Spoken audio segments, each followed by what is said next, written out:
வணக்கம் நண்பர்களே. நம்ம தெரிஞ்சோ தெரியாமலோ சில தவறுகளை செய்வோம். அந்த தவறுகளை நம்ம திருத்திக்கணும் அப்படின்னு பல முயற்சிகள் செய்யலாம்.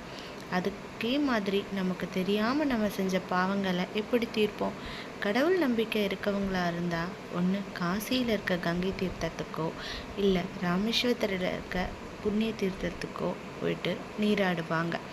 இந்த தீர்த்தங்களில் நீராடினா நம்மளுடைய பாவங்கள் எல்லாம் போயிடும்னு சொல்கிறாங்க. கேள்விப்பட்டிருப்பீங்க.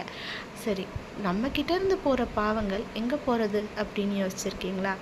அதையும் பைரவர் எப்படி பிறந்தார் அப்படிங்கிறதையும் பார்க்கலாம் வாங்க.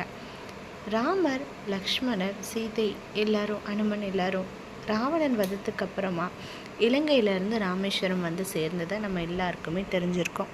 அங்கே வந்ததும் அங்கே அகத்தியரை சந்திக்கிறாங்க ராமேஸ்வரத்தில். அப்போது அகத்தியர் ராமரிடம் சொல்கிறாரு, ராவணனை கொன்றதுனால அவருக்கு பிரம்மஹத்தி தோஷம் வந்திருக்கு. அதனால் அவர் அந்த தோஷம் நீங்கிறதுக்கு பூஜை பண்ணணும், பரிகாரம் பண்ணணும்னு சொல்கிறாங்க. சரி, பரிகாரம் பண்ணணும்னா இப்போ சிவபெருமானை நோக்கி தான் பரிகாரம் பண்ண போகிறாங்க. அதுக்கு சிவலிங்கம் வேணும். சிவலிங்கத்தை கொண்டு வரணும் எங்கேருந்து? கைலாயத்திலேருந்து. அதனால் அனுமனை சொல்கிறாரு, போயிட்டு சிவலிங்கத்தை கொண்டு வர மாதிரி. இவரும் கைலாயத்துக்கு புறப்படுறார் அனுமன். ராமர் கட்டளை இட்டதும் உடனே கிளம்புறாரு. போயிட்டாரு. அனுமன் போய் ரொம்ப நேரமாச்சு, ஆனால் இன்னும் வரவே இல்லை. எல்லாரும் ரொம்ப நேரமாக காத்துக்கிட்டே இருக்காங்க. ஆனால் பரிகாரம் பண்ண வேண்டிய நேரம் முடிய போகுது. என்ன செய்யறதுனே தெரியல. அந்த சமயத்தில் சீதாதேவி என்ன பண்ணுறாங்கன்னா, அங்கே தனுஷ்கோடி மணல் இருக்கு இல்லையா, அதையும் அந்த கடல் நீரையும் வச்சு சிவலிங்கத்தை ரொம்பவும் பக்தியோட முழு மனசோட உருவாக்கிடுறாங்க. அகத்தியருடனே சொல்கிறாரு, எதுக்காக நம்ம அனுமனுக்காக காத்திருக்கிறோம்? இங்கே தான் சிவலிங்கம் தயாராகியாச்சு.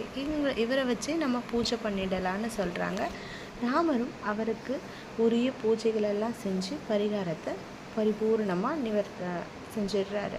இவருடைய பக்திக்கு இணங்கி சிவபெருமானும் காட்சி தராரு. காட்சி தந்துட்டு சொல்கிறாரு, தனுஷ்கோடியில் குளித்தா எல்லா பாவங்களும் போயிடும்னு இப்போ தான் சிவபெருமான் சொல்கிறாரு. இதனால தான் நம்ம எல்லாருமே தனுஷ்கோடியில் குளிக்கிறோம்.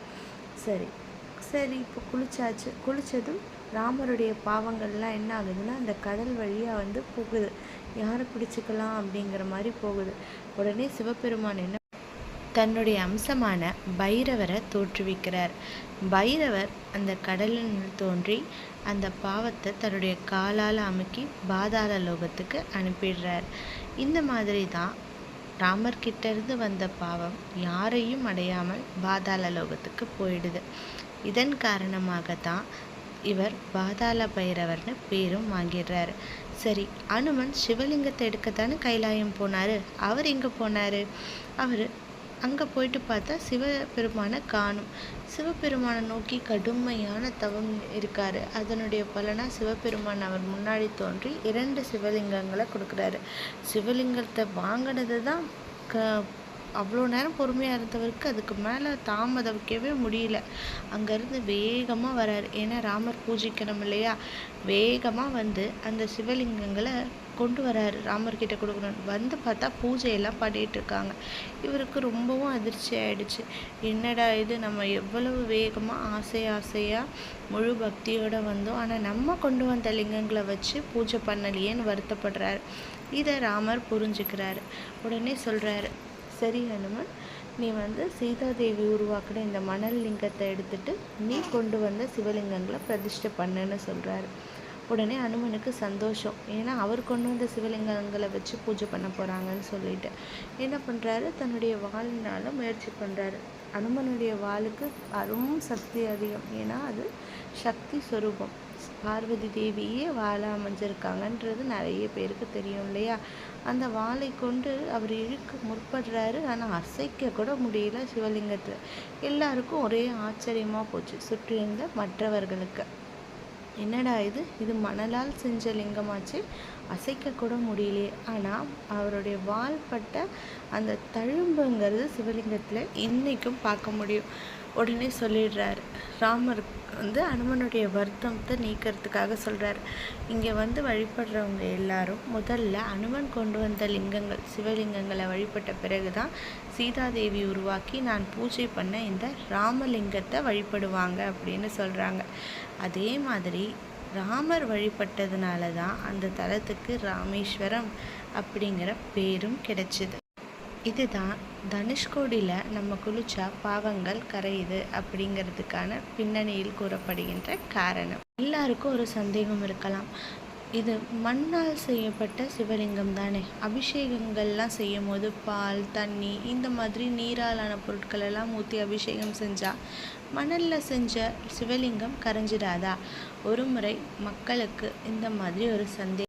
அப்போது அம்பிகையோட தீவிர பக்தரான ராயர் என்ன பண்ணாருன்னா, உப்பு இருக்கு இல்லையா, உப்பு மணலை விட ரொம்பவும் சுலபமாக தண்ணியில் கலைஞ்சிடும். அந்த உப்பை வச்சு ஒரு சிவலிங்கத்தை உருவாக்குறாரு. ரொம்பவும் பக்தியோடு உருவாக்குறாரு, எந்த ஆணவத்திலையும் கிடையாது. அதை உருவாக்குனதுக்கு அப்புறமா அதுக்கு அபிஷேகம் செய்கிறாரு நீரினால். அப்போவும் அந்த சிவலிங்கம் அப்படியே இருக்குது. இது எல்லாரும் ஆச்சரியமாக பார்த்தாங்க. அப்போ தான் எல்லாருக்கும் புரிஞ்சுது, அந்த சீதாதேவி செய்த சிவலிங்கத்தோட மகிமையை ராயர் சொல்கிறாரு. நான் அம்பிகையோட தீவிரமான பக்தன், என்னுடைய பக்தியினால் மட்டுமே இந்த சிவலிங்கத்தை உப்புனால் உருவாக்கினேன். அந்த சிவலிங்கமே கரையில் அப்படின்ற பட்சத்தில் சீதாதேவி மகாலட்சுமியோட அம்சம், தெய்வ அம்சம், மனிதனாக உருவெடுத்து வந்தவங்க. அவங்க செஞ்ச சிவலிங்கம் எப்படி கரையும் மண்ணினால்? இது மட்டும் இல்லாமல் அவங்க எவ்வளோ ஒரு பக்தியோடு செஞ்சாங்க, பக்தி ஸ்ரத்தையோட அந்த மணலை தனுஷ்கோடியிலேருந்து மணல் எடுத்து அந்த தண்ணியில் வச்சு செஞ்சுருக்காங்க. முழு பக்தியும் தெய்வாம்சம் பொருந்திய சீதாதேவி செய்த அந்த சிவலிங்கத்துக்கு எவ்வளவு சக்தி இருக்கும் அப்படிங்கிறது அதுக்கப்புறமா பொதுமக்கள் ரொம்பவும் புரிஞ்சுக்கிட்டாங்க. நன்றி நண்பர்களே, மீண்டும் ஒரு கதையில் விரைவில் சந்திப்போம்.